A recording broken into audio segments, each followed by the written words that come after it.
C'est important de le répéter, c'est un mois où il faut avoir une bonne hygiène de vie pour pouvoir supporter ce jeûne.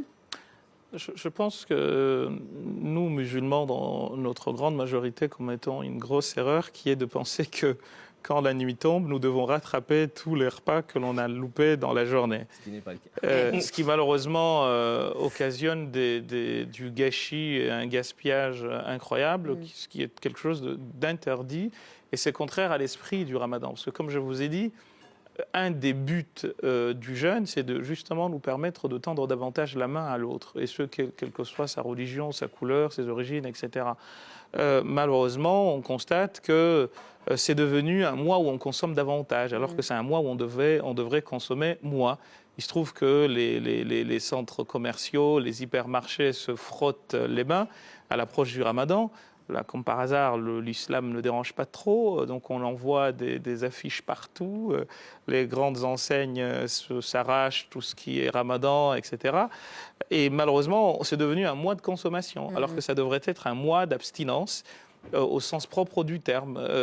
On nous demande, dans l'islam, quand on mange, même en dehors du ramadan, de diviser notre ventre en 3 parties. Une partie pour la respiration, une partie pour la nourriture et une partie pour la boisson.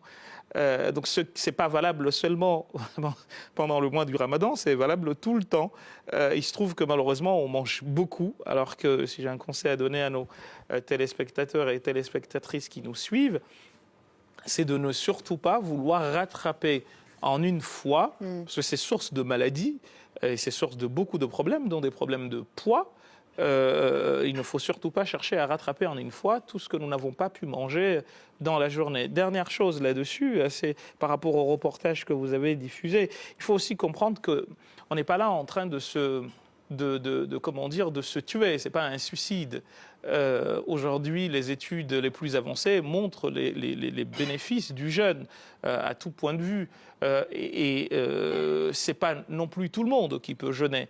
Un enfant, par exemple, ne jeûne pas. Une personne très âgée ne jeûne pas. Une personne malade, s'il y a des gens malades, certainement. En réalité, quand on regarde bien, c'est à peu près 50% de la population musulmane qui ne peut pas jeûner.